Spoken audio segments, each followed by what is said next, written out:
Good morning, everyone. Welcome, pardon me, welcome to the Jackass Collective Jester Make-Along. I look like a little gnome right now. It's pouring rain, it's gray, it's gloomy, and the whole point of this make-along was just a little bit of serotonin, some dopamine, oh god, for these burr months, if you will.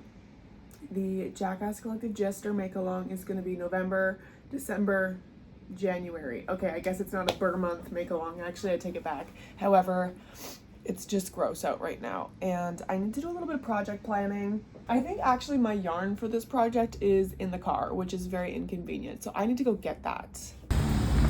Okay, got the goods. Like I said, very wet outside.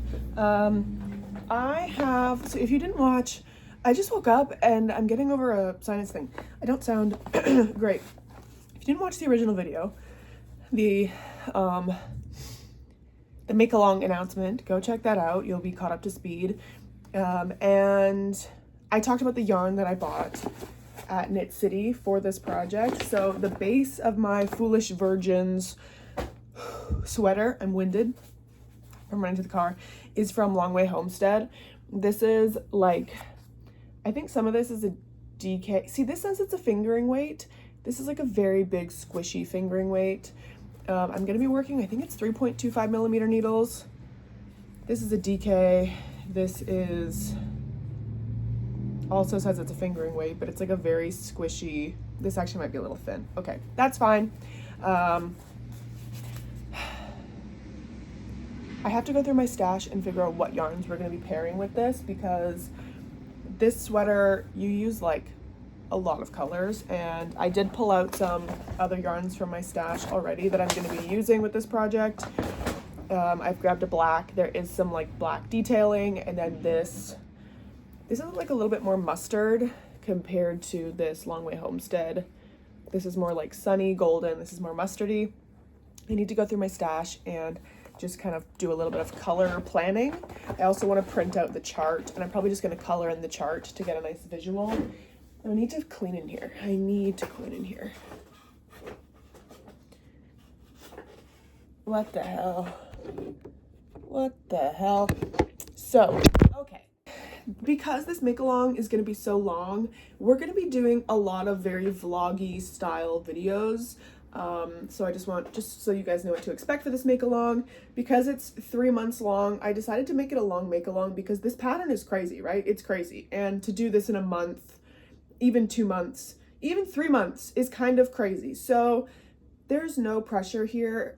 If you didn't participate or you didn't see my first make-along, the Titty Top make-along, I'm very chill, okay? The make-along is not rigid. There's no rules. Like, we're just here to have fun and kind of do something silly together. So it's gonna be like a lot of vloggy style clips and videos, and you know, once we get in a few weeks, I can start sharing what you guys have been working on. And yeah, that's how it's gonna go. I need to water my plants. They're looking very sad up there.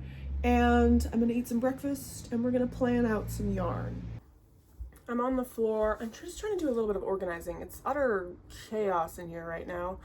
There's like a weird pounding in my ears. I was hoping that I was gonna have some yarn in my stash that I could dye for my Foolish Virgins.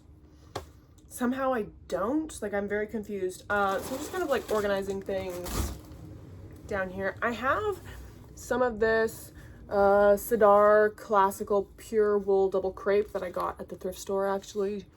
$2 a ball. This is like a crepe yarn, so it's 4 plies. It's really squishy. It's technically a DK weight. I might dye this. These are like little 50-gram balls. I don't have a plan for these, so I think I'm gonna use these for my Foolish Virgins. This video is obviously gonna be like prep. We're not casting on today. I think I said that. And I met a sales rep for like yarn supplier, a mill at Knit City. I think I chatted with this gentleman, and he gave me some, you know, little samples, and I was trying to see if there is some, like, a lot of this is like fingering weight. So let's see. I should find sport weight, There is some worsted and sport in here, but like all of these yarns are kind of different weights at this point, so I think I might dye up some of the DK ones. What is this? Fingering. So I think these are all going to be too thin. And I can dye up, these are all merino, I believe. 100% merino, worsted weight. It's just a 4-ply. Yeah, 4-ply DK weight, 100% merino, and extra fine merino sport weight, 100%. So these would be fun to dye up. I don't ever plan on stocking merino in the store, but I'll never say no to a sales rep who wants to give me some free products to check out their stuff. They do carry a cool kid silk mohair, so you know, I have options. There's also like a single ply merino, 1-ply fingering weight. Okay, that's enough of that. I'm gonna add these to the to dye pile. Sounds ominous. I was also gonna say I thrifted this lot of hand spun yarn a little bit ago, if you saw that reel on my Instagram or my TikTok, and it's all of these big squishy skeins, and I was really hoping this would be thick enough. This is way too thin. This is like a very it's a very beautiful fingering weight spin, not for this project, unfortunately, because I was like, oh, there's gonna be so many like skeins of this, I could use it. No, not today, apparently. I wanted to color in the chart just to get a better visual of all the colors I had. I tried to match the pencil crayons I had like to the yarn. I made a little table with all the colors and everything so I can keep everything organized, and I'm watching a little bit of Project Fear. Love Project Fear, love a ghost show. About Ferrara Elementary. We're not going to do a packet read this video. We're just going to talk to them. Each one of these weigh 500 pounds. Oh my gosh. So as I am kind of coloring in my chart here, if you will, I realized that I don't have any like beige kind of skin color tone yarn. So I'm gonna dye probably 2 of these. These are only 20 grams. And I think the pattern says you need 50 grams of the flesh color. Yeah, 1 times 50 grams. So I'm probably just gonna dye up 20 grams, or 40 grams, I mean. Each of these is 20. I'm gonna dye up 2 of them. And then that'll be fine for the flesh color. Flesh color is such an awful word. I'm probably gonna do the sport and the DK weight. No, I'll probably do the worsted and the DK, because sport is thinner than a DK. I never know what sport weight is. Don't ask me. Which sucks because this one is really soft. But I'm gonna dye up these 2 for like a fleshy color, which I hate dyeing a fleshy color. I dyed some like flesh toned yarn in the summer for a video that you guys haven't even seen yet. And it's annoying. It's just inconvenient. It's boring. It's boring, that's what it is. You guys, I went to bed with my hair fully dry, and this is what it looked like when I woke up. I look like Wolverine. I blow dried it, and this side is just gonna do that. My hair is so long, I'm getting it done tomorrow. Counting down the hours. So to recap, we are going to be dyeing some of this color here. Now, of course, I didn't take notes when I was playing around with this, so this is either Dharma Tangelo or Jacquard Salmon. I'm just gonna, I'll figure that out when we get there. To recreate this color, this is very hard to show on camera. This is a lot darker than it is in person. I feel like the clip you saw of this last night showed off the color better. I'm gonna try, pardon me, I think these are both from Dharma. Hello? What's going on? Amethyst and Antique Mauve. Maybe these mixed together. Plus, I might add in a tiny bit of purple from Jacquard. I think that's kind of a vibe. And then I have to dye the like fleshy color, and I'm not looking forward to that because then I have to do color theory, because I don't have like a beige dye. Like I don't dye with beige. I don't knit with beiges or like fleshy tones. I don't even have any like browns in my stash that could be used as a skin tone. I have nothing. So that's gonna bite me in the ass, and I'm gonna have to do some color theory. I'm gonna pre-soak everything Actually, I'm gonna dye another skein while we're in the studio with everything set up. It's not for this project, but it's gonna be there, so I'm dyeing this pink. It's gonna be in the shots, just so you're not confused. It's not for this project. Obviously, this is like a really big, bulky, this is a Patton's, like their roving yarn. It's like a chunky spun single. Anyways, this is gonna be pink. This color here, definitely Miss Tangelo, and then I did 3 little iterations, and I'm gonna go with a higher saturation of, what did I do, antique mauve and, oop, let's not spill it everywhere, purple from Jacquard.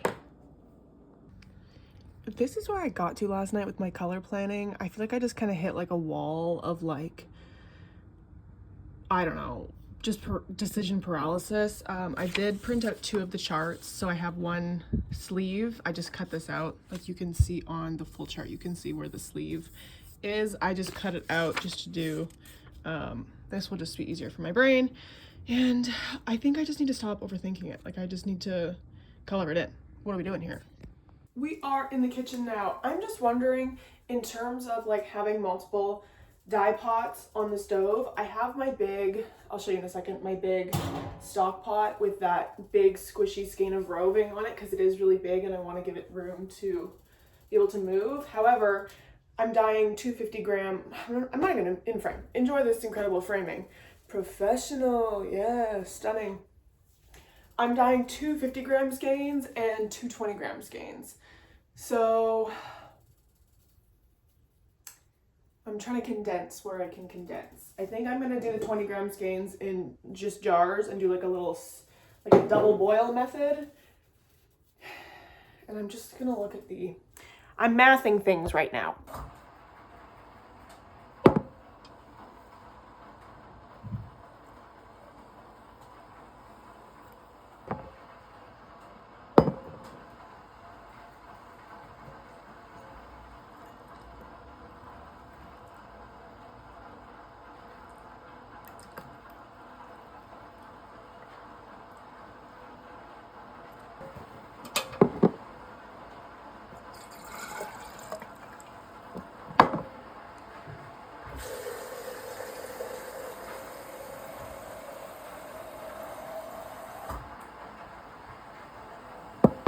I'm very happy with these other 2 colors here. However, this I think might need some tweaking. Maybe not. We'll see. No, that might be, that might need a little more saturation actually, but. For my like fleshy color, I used soft tan. These are both from Dharma. Soft tan and a little tiny bit of ballerina pink. And I added some more. It's looking really orange on camera. I'm just gonna see how it like fully absorbs and then see if I want to add more. This is looking a little bit brighter than I wanted it to, but I mean, it's also going to, look, all the dye's like cleared out of the jar already, and I put these in here 40 seconds ago. That's crazy. This is gonna be maybe a little bit brighter than I wanted, but it'll dry a tiny bit darker, or lighter I mean, and this looks great. So these are gonna marinate for 15 minutes. Good morning. It is Monday. My yarn has been dyed, washed, and dried. Oh, tangled. Here's how they turned out. Please hold. So here's how these turned out.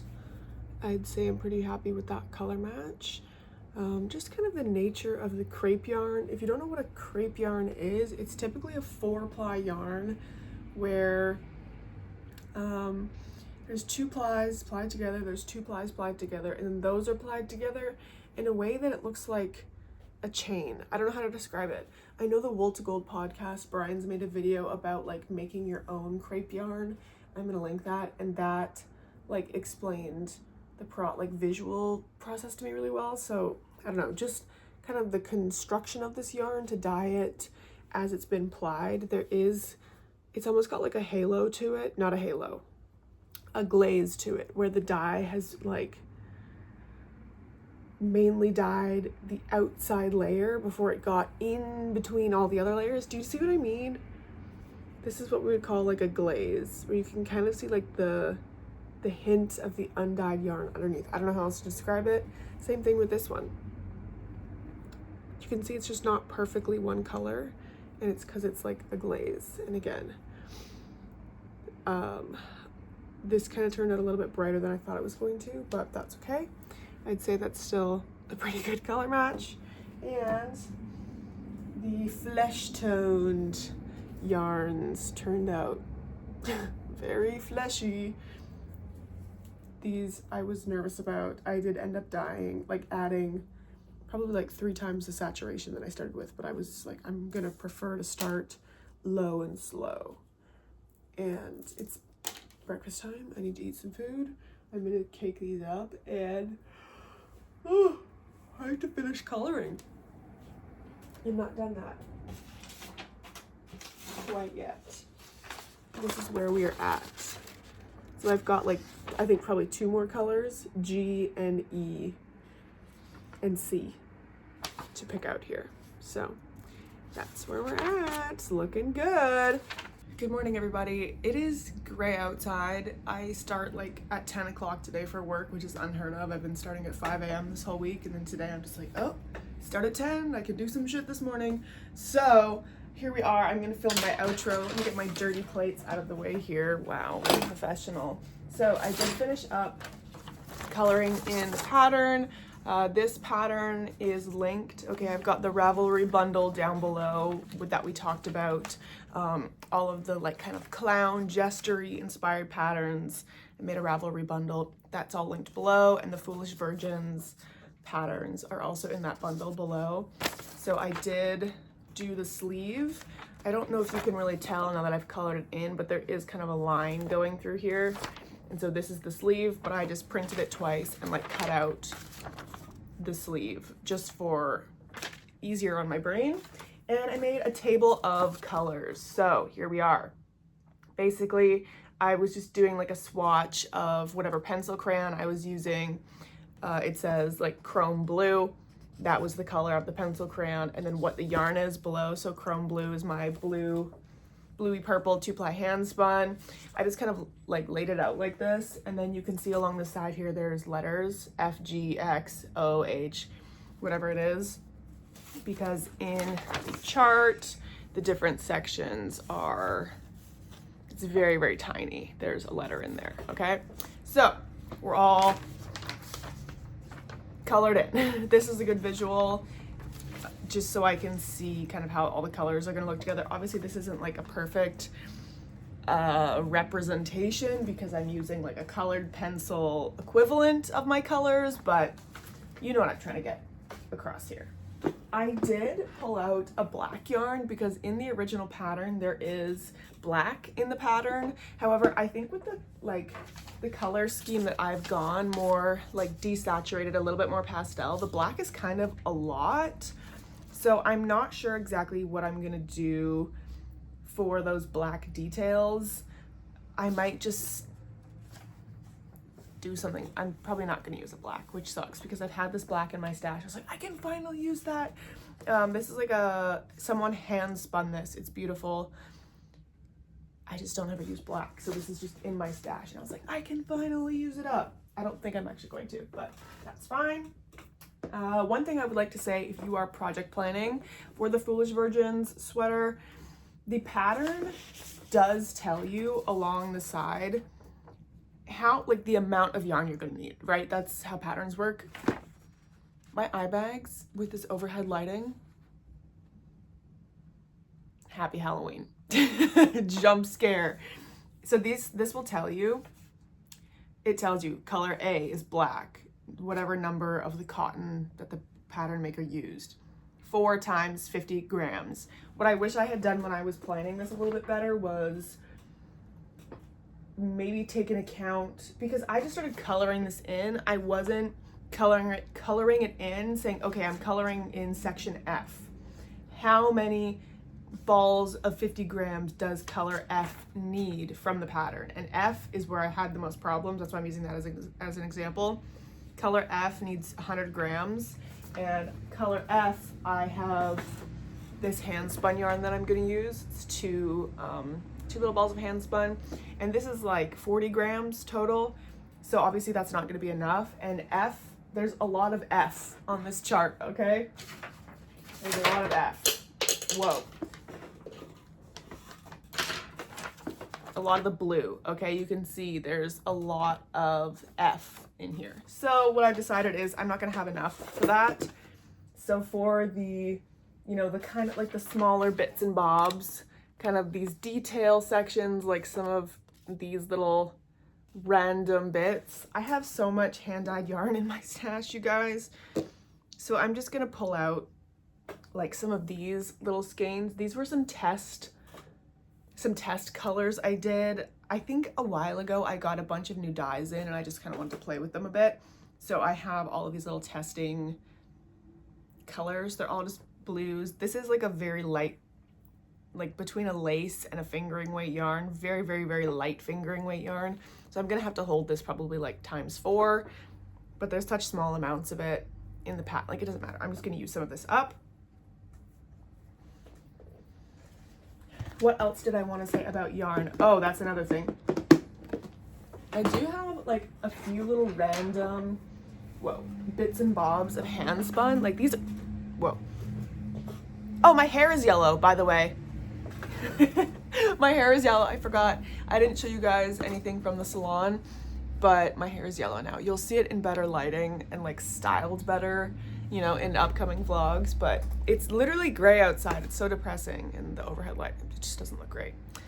I do have some tiny little bits and bobs of hand spun yarn that are the right yarn weight for this pattern. And again, this will be nice to just use some of the little random sections of this pattern.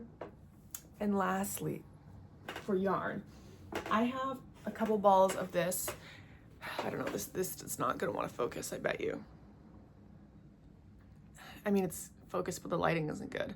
You can see there's lots of yellows and purples in this hand spun yarn, as well as this bad boy. Again, yellows and purples. And I'm not sure what I want to do for the ribbing portion of the pattern. It's a lot of me waving this around in this outro. I'm so sorry. Along the bottom here, you can see this is like, I believe this is ribbing or like the cuff of the, like the waistband, if you will.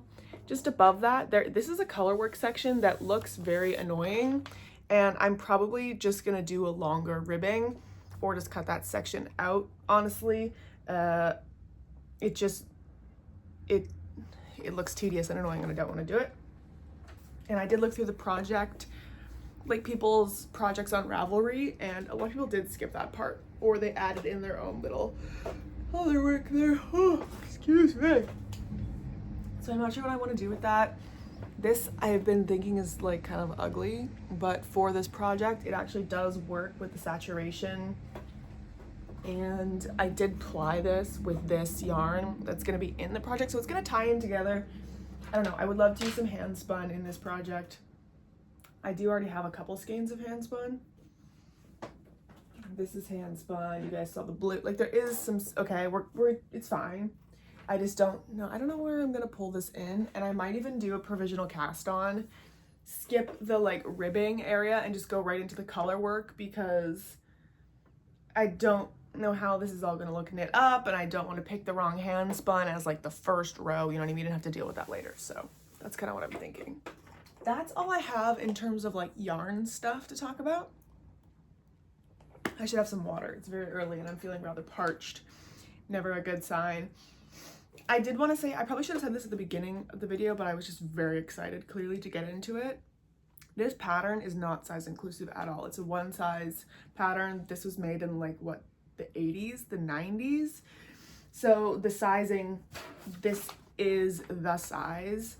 And we talked in the intro to the make along that that's kind of a flop. However, I really want to like encourage you guys to think outside the box.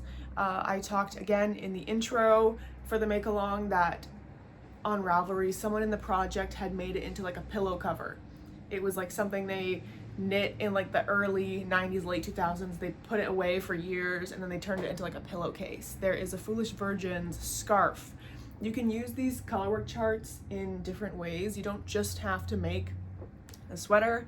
If you're someone who's like a confident knitter working with different gauges and like tweaking gauges, you could knit this in a heavier weight yarn and get a bigger size. Do you know what I mean? So I want to encourage you guys to be a little creative. That's what this is all about, being a little freaky.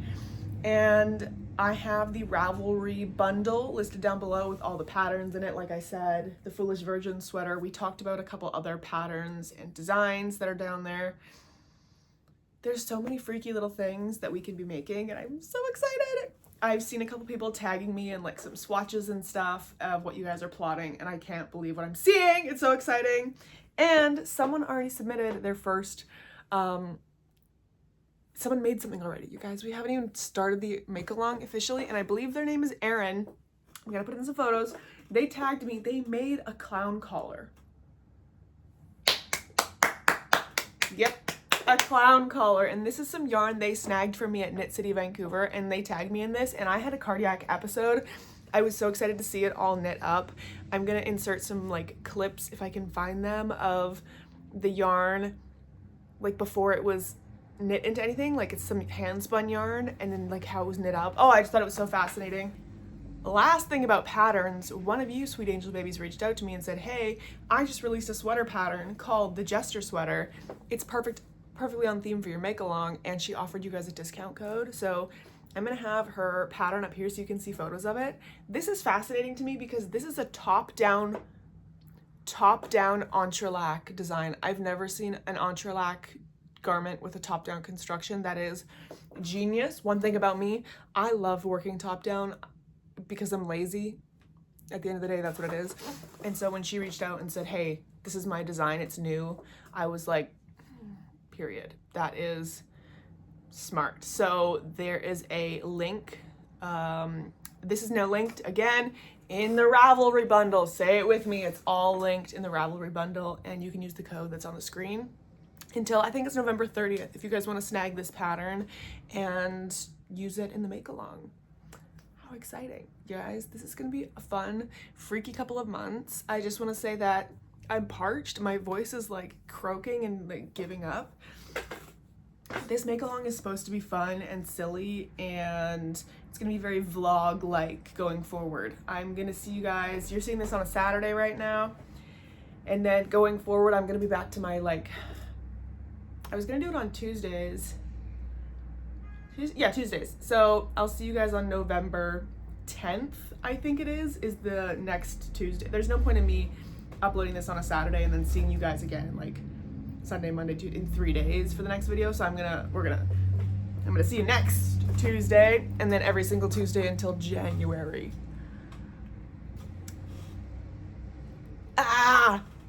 It's gonna be a lot of editing. It's fine, we got this. And it's gonna be very chill, very vloggy. I'm gonna like be talking about what you guys are making, showing off what you guys have been making and tagging me and sending me things. It's gonna be fun, it's gonna be silly. I'm very excited. I do have to like go get ready for work now. Boo. Maybe style my hair a little bit. But yeah, I hope you guys enjoyed this. I hope you're excited to see, you know, how this works up. I think I'm gonna cast on the sleeve first. I really need to brush up on my intarsia skills. I've been doing only stranded color work for years, for a year-ish. So I need to brush up on my intarsia skills, and I'm gonna start with the sleeve, something bite-sized, if you will. If we can call this bite-sized. Anyways, thank you guys for watching. I'll see you next Tuesday for the Jackass Collective Jester Make Along update number 2. Love ya, bye.